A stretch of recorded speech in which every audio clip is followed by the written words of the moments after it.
Hello students, welcome to our online tutorial class. Today I am going to teach you chapter 14 of your science textbook, and the name of the chapter is Natural Resources. So, life on earth depends on resources like soil, water and energy from the sun. Okay? Now, first of all, let us see what is the role of atmosphere in climate control. Okay? Now, the atmosphere keeps the average temperature of the earth fairly steady during the day and even during the course of the whole year. The atmosphere prevents the sudden increase in temperature during the daylight hours. And during the night, it slows down the escape of heat into the space. Okay? Thus, atmosphere play a very important role in the climate control. Okay? Now, the next topic is winds. Okay? So, the movement of air from one region to another creates wind. Okay? So, when the solar radiation fall on the earth, some are absorbed and majority of these are reflected back and re-radiated by the land and the water bodies.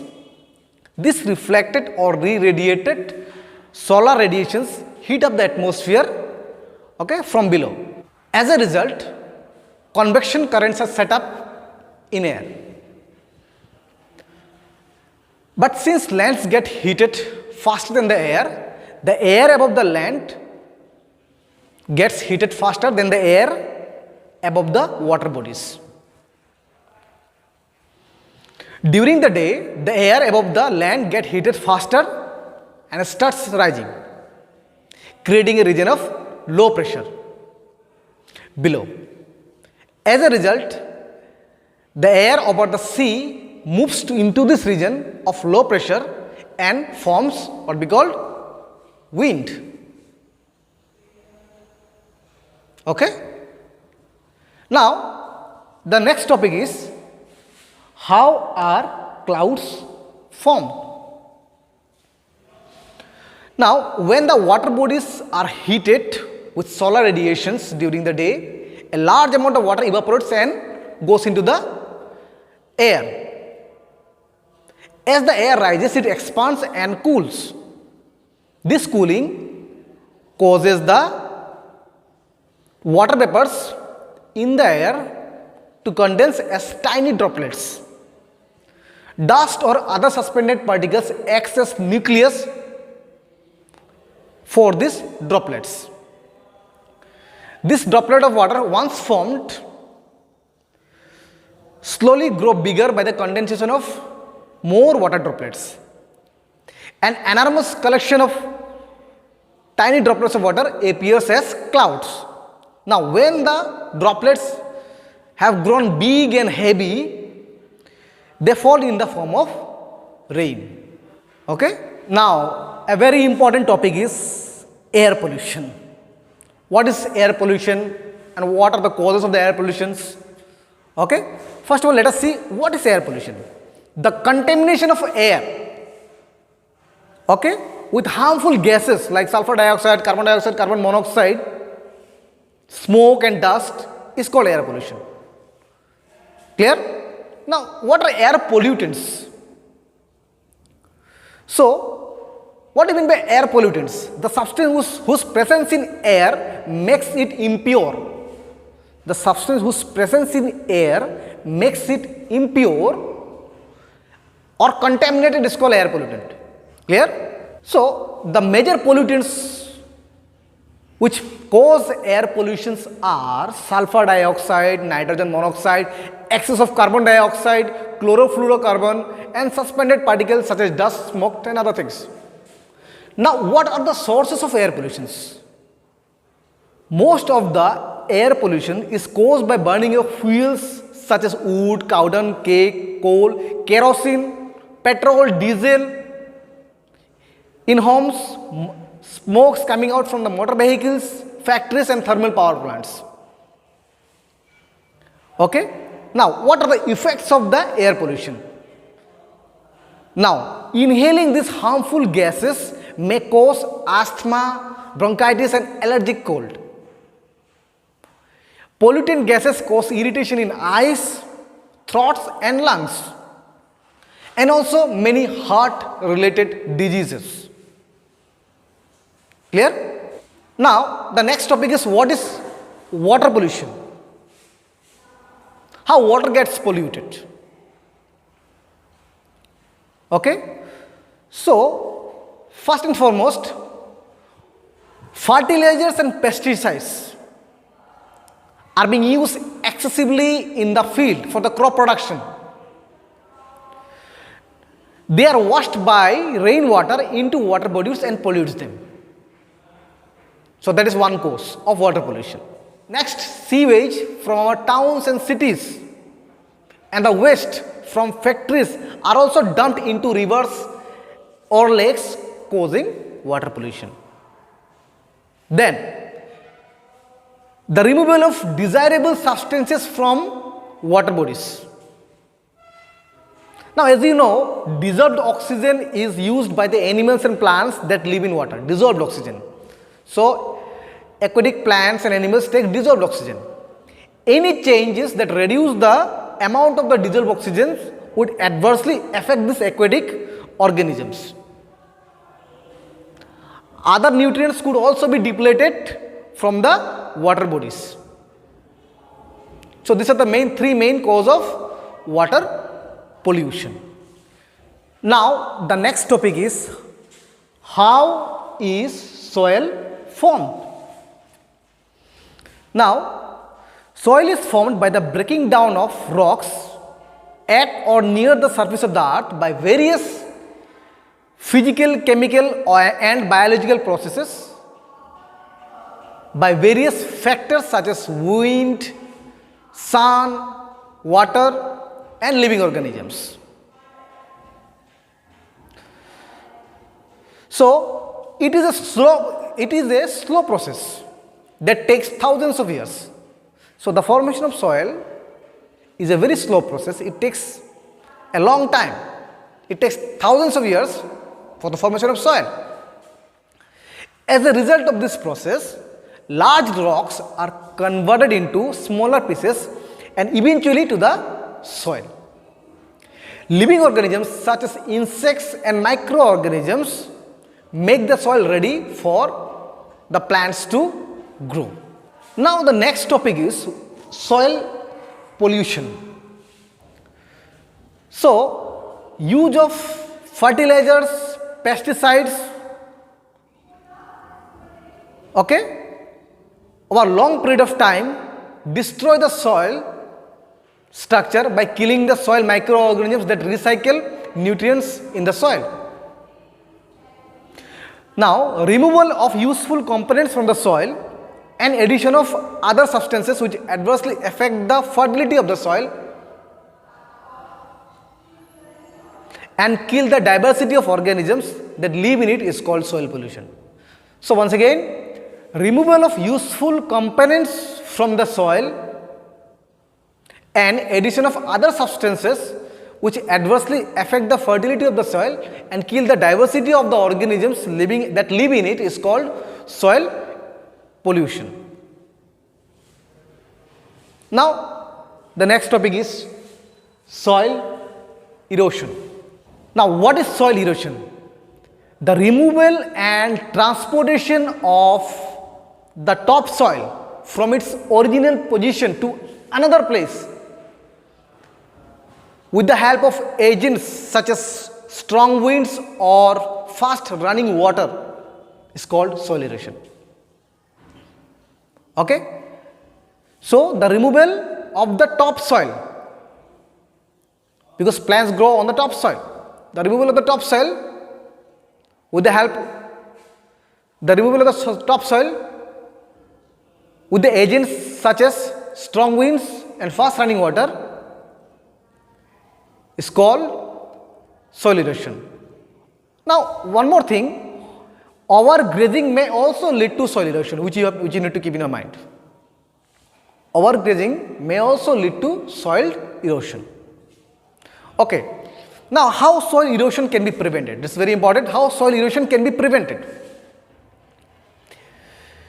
Now, intensive cropping, okay, intensive cropping, planting grasses, terrace farming, and proper drainage canals around the field may help in the prevention of soil erosion.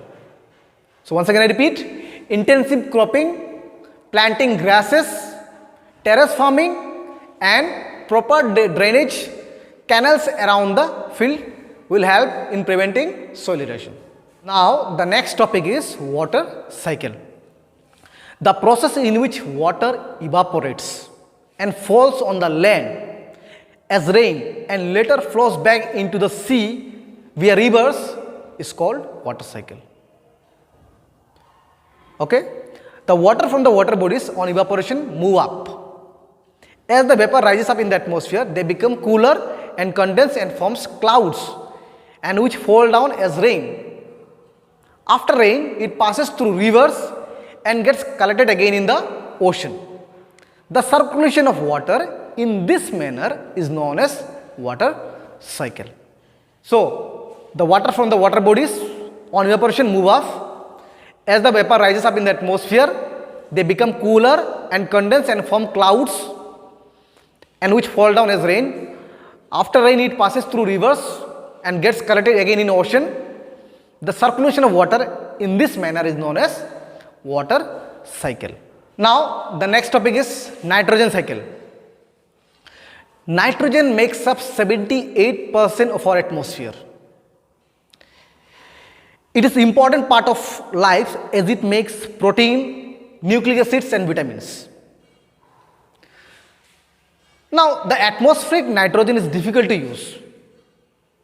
Okay?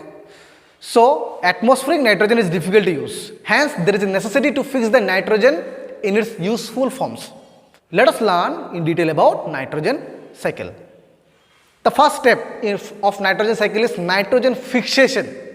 Now, what is nitrogen fixation? It is a process by which atmospheric nitrogen is converted into the form which can be easily absorbed by the organisms on the earth. Okay? Nitrogen fixation is carried out by the following ways. First is by the bacteria. Molecular nitrogen is converted into nitrates and nitrites, by free living bacteria or the bacteria like the rhizobium present in the root nodules of leguminous plants. That is one way to fix the nitrogen, atmospheric nitrogen into the soil. Okay, by bacteria. Now, one more way to fix the atmospheric nitrogen is by lightning. Okay, when lightning occurs, the high temperature and pressure converts nitrogen and water into nitrates and nitrates, which get dissolved in the water and are readily used by the aquatic plants and animals. So, I told you nitrogen can be fixed either by bacteria, also by lightning. Two ways of fixing nitrogen into the soil. Now, the second step of nitrogen cycle is nitrification. It is the process by which ammonia is converted into nitrites and nitrates. That is nitrification. Then the next step is ammonification. It is the process by which soil bacteria decompose the dead organic matter and release ammonia into soil. Okay? It is the process by which soil bacteria decompose dead organic matter and release ammonia into the soil. And the last step of nitrogen cycle is denitrification. It is the process by which nitrates are converted into atmospheric nitrogen back to complete the cycle. Okay? It is the process by which nitrates are converted into atmospheric nitrogen back to complete the cycle. Now, the next topic is carbon cycle. Now, carbon cycle involves the following process like photosynthesis, respiration, decomposition, combustion, etc. Now, what is photosynthesis?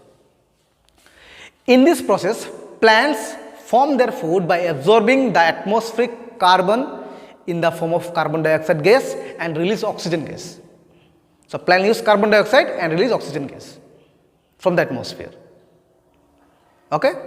Now, then what is respiration? In this process, plants and animals respire, resulting in the breakdown of glucose stored in the plants and animals to release carbon dioxide, water and energy. So, carbon dioxide is released through respiration. Then decomposition. In this process, dead plants and animals get decomposed to release carbon into the environment. So, the dead plants and animals get decomposed to release carbon in the environment. Now, combustion. Burning of fossil fuels release carbon dioxide gas into the environment as byproduct. Okay? So, burning of fossil fuels release carbon dioxide gas into the environment as byproduct. Now, movement of carbon from the atmosphere to the oceans. The oceans and the water bodies soak up about a quarter of carbon dioxide to form carbonates. The oceans and the water bodies soak up about a quarter of carbon dioxide to form carbonates. Thus, the amount of carbon dioxide so formed is almost equal to the amount of carbon dioxide consumed, and hence its concentration in air remains same. Okay? Now, the next important topic is greenhouse effect. Now, the layer of greenhouse gases that surround the earth, okay, that surrounds the earth, that does not allow all the heat to leave the earth's atmosphere. It traps some of this heat which keeps the earth ideally warm. This is known as greenhouse effect. So, the layer of gases does not allow all the gases to leave the earth's atmosphere and thus keep the earth ideally warm. So, this is known as greenhouse effect. Now, which are the greenhouse gases? Carbon dioxide, methane, nitrogen oxides are some of the greenhouse gases. So, then what is global warming? The gradual rise in the earth's average temperature. The gradual rise in the earth's average temperature due to the increase of these greenhouse gases is called global warming. So, burning of fossil fuels, smokes coming out from the factories and industries may lead to the increase of greenhouse gases in the atmosphere. Clear? Now, the next topic is the oxygen cycle. So, when we talk of the oxygen cycle, we are mainly referring to the cycle that maintains the level of oxygen into the atmosphere. Oxygen from the atmosphere is used up in three processes. Please keep in your mind, oxygen from the atmosphere is used up in three processes. Okay? One is combustion, respiration, and in the formation of oxides of nitrogen. Combustion, respiration, and in the formation of oxides of nitrogen. Now, oxygen is returned into the atmosphere in only one major process, that is photosynthesis. Oxygen is returned into the atmosphere through only one major process, that is photosynthesis. And this forms the broad outline of the oxygen cycle in the nature. Okay? Now, the next topic, the last topic of this lesson is ozone layer. Now, what is ozone layer? Three molecules of oxygen combine to form ozone, which forms a layer in the stratosphere. Now, so how this ozone layer is useful to us? It acts as a protective shield as it prevents the harmful ultraviolet radiation coming from the sun to reach the earth. Now, compounds like chlorofluorocarbon is the main cause of ozone layer depletion. Chlorofluorocarbon is one of the main cause of ozone layer depletion. These are released by soaps, refrigerators or air conditioners, etc.